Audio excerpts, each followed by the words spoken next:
জুলাইয়ের শহীদদের প্রতি স্মরণ করতে আমি ভুলে গিয়েছিলাম, ৭১-এর শহীদদের প্রতি স্মরণ করতে ভুলে গিয়েছিলাম। আমি ক্ষমা প্রার্থনা করছি। আজকে আমরা শহীদের রক্তের উপর দাঁড়িয়ে যেহেতু এই সংসদে দাঁড়িয়ে আছি, সেই জন্য আমাদের সকল শহীদদের প্রতি আমাদের বিনম্র শ্রদ্ধা থাকবে। ধন্যবাদ। তিনি অপরাজিতা। বাংলাদেশের রাজনীতিতে এরকম আর কোনো নজির নাই, উপমহাদেশে আছে কিনা জানি না।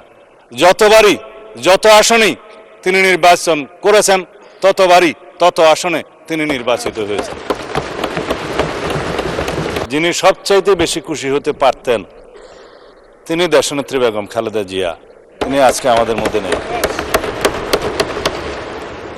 দীর্ঘ ৪৫ বছরও বেশি আমি দেশনেত্রী বেগম খালেদা জিয়ার সহকর্মী হিসাবে, কখনো কর্মচারী হিসাবে, কখনো সংসদ সদস্য হিসাবে, কখনো মন্ত্রী হিসাবে, কখনো দলের নেতা হিসাবে তার ছায়াতলে ছিলাম, স্নেহের ছায়াতলে ছিলাম, নেতৃত্বে ছিলাম।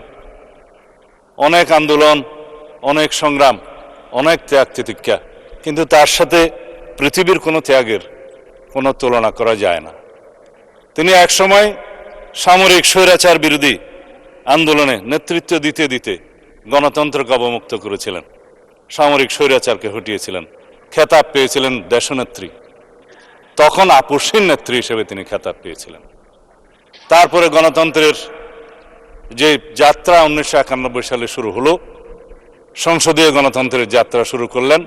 তার হাত দিয়ে এদেশে সংসদীয় গণতন্ত্রের পুনরায় যাত্রা শুরু হয়েছিল।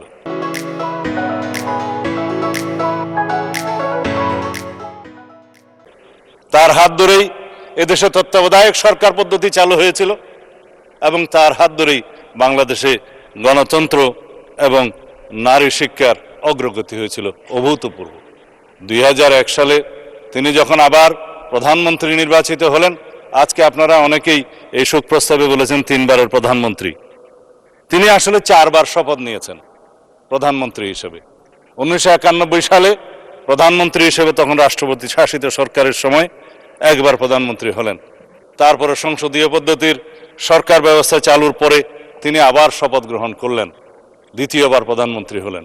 তৃতীয়বার প্রধানমন্ত্রী হলেন ২০০১ সালে এবং চতুর্থবার ১৯৯৬ সালে ষষ্ঠ জাতীয় সংসদে তিনি প্রধানমন্ত্রী নির্বাচিত হলেন। এই ৩ বার, চতুর্থবার ২০০১ সনে প্রধানমন্ত্রী নির্বাচিত হলেন। তিনি অপরাজিতা। বাংলাদেশের রাজনীতিতে এরকম আর কোনো নজির নাই, উপমহাদেশে আছে কিনা জানি না। যত আসনেই তিনি নির্বাচন করেছেন, তত আসনে তিনি নির্বাচিত হয়েছেন। তিনি আপসহীন দেশনেত্রী হিসেবে খেতাব পেয়েছেন। বিগত সময়ে সামরিক স্বৈরাচার বিরোধী আন্দোলনের সময়ের ধারাবাহিকতায় বাংলাদেশের গণতন্ত্র যার হাত দিয়ে বারবার অবমুক্ত হয়েছে, সেই ধারাবাহিকতায় ফ্যাসিবাদ বিরোধী গণতান্ত্রিক আন্দোলনে অবিরাম সংগ্রামের মধ্য দিয়ে তার নজিরবিহীন ত্যাগের নজির স্থাপন করে তিনি খেতাব পেয়েছেন বাংলাদেশের মানুষের কাছে দেশনেত্রী এবং গণতন্ত্রের মা। আজকে সেই গণতন্ত্রের মা আমাদের মধ্যে নেই। তিনি নেই, কিন্তু তিনি আছেন বাংলাদেশের প্রতিটি মানুষের অন্তরে। সারা পৃথিবীর গণতন্ত্রকামী প্রত্যেক মানুষের অনুপ্রেরণা হিসেবে তিনি জীবিত থাকবেন তাদের অন্তরে।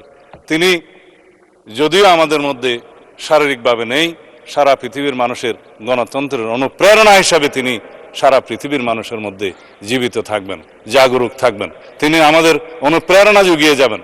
তার সেই নেতৃত্ব, গণতন্ত্রের জন্য অপরিসীম ত্যাগ এবং তার সংগ্রামের কাহিনী আজীবন বাংলাদেশের ইতিহাস যতদিন থাকবে ততদিন দেশের মানুষ স্মরণ রাখবে এবং অনুপ্রাণিত হবে। আজকে দীর্ঘ আলাপ করার সময় নেই, কিন্তু তার জীবনে নিয়ে আলাপ করতে গেলে জাতীয় সংসদের অধিবেশন একটি কেন, প্রত্যেকটা অধিবেশনই যেন কম হয়ে যাবে। সুতরাং আমি আজকের এই মহান জাতীয় সংসদে, যেহেতু আমাদের দীর্ঘ ১৭ বছরের রক্তের উপর দাঁড়িয়ে, যেই গণতান্ত্রিক সংগ্রামের উপরে দাঁড়িয়ে শহীদের আকাঙ্ক্ষার ভিত্তিতে যে ভিত্তি নির্মাণ হয়েছে, তার ভিত্তিতে আমরা এই জাতীয় সংসদে দাঁড়িয়ে আছি। সেই জন্য আমি আজকে সময় বেশি নেব না। এই কামনা শুধু করতে পারি তিনি আমাদের গণতান্ত্রিক সংগ্রামে আজীবন অনুপ্রেরণা হয়ে থাকবেন। যারা দীর্ঘ 17 বছরের ধারাবাহিক সংগ্রামকে প্রত্যক্ষ করেছেন, যার ধারাবাহিকতায় 2024-এর ছাত্র গণ অভ্যুত্থান সংগঠিত হয়েছে, সেই অভ্যুত্থানের একটি বিশাল অংশ জুড়ে দেশনেত্রী বেগম খালেদা জিয়ার নেতৃত্ব আমাদেরকে অনুপ্রেরণা এবং সাহস জুগিয়েছিল। যারা জুলাই যোদ্ধা হিসেবে পরিচিত, যারা জীবিত আছেন, যারা ছাত্র গণ অভ্যুত্থানে শহীদ হয়েছেন, যাদের আকাঙ্ক্ষা এবং যাদের প্রত্যাশা, জনপ্রত্যাশা পরিপূরণ করার জন্য আমরা আজকে এই জাতীয় সংসদে আছি, আমাদের প্রত্যেকের দায়িত্ব এবং কর্তব্য হচ্ছে দেশনেত্রী বেগম খালেদা জিয়া যে বাংলাদেশ দেখতে চেয়েছিলেন, গণতন্ত্রের যে সুদৃঢ় ভিত্তি রচনা করতে চেয়েছিলেন, সেই সুদৃঢ় ভিত্তি সাম্যের ভিত্তিতে, ন্যায় বিচারের ভিত্তিতে, মানবিক মর্যাদার ভিত্তিতে সেই বৈষম্যহীন বাংলাদেশ আমাদেরকে বিনির্মাণ করতে হবে। আমরা সেই পথেই যাব। মাননীয় স্পিকার, আপনাকে আবারও ধন্যবাদ জানাই। খোদা হাফেজ। বাংলাদেশ জিন্দাবাদ। জুলাইয়ের শহীদদের প্রতি স্মরণ করতে আমি ভুলে গিয়েছিলাম, 71-এর শহীদদের প্রতি স্মরণ করতে ভুলে গিয়েছিলাম। আমি ক্ষমা প্রার্থনা করছি। আজকে আমরা শহীদের রক্তের উপর দাঁড়িয়ে যেহেতু এই সংসদে দাঁড়িয়ে আছি, সেই জন্য আমাদের সকল শহীদদের প্রতি আমাদের বিনম্র শ্রদ্ধা থাকবে। ধন্যবাদ।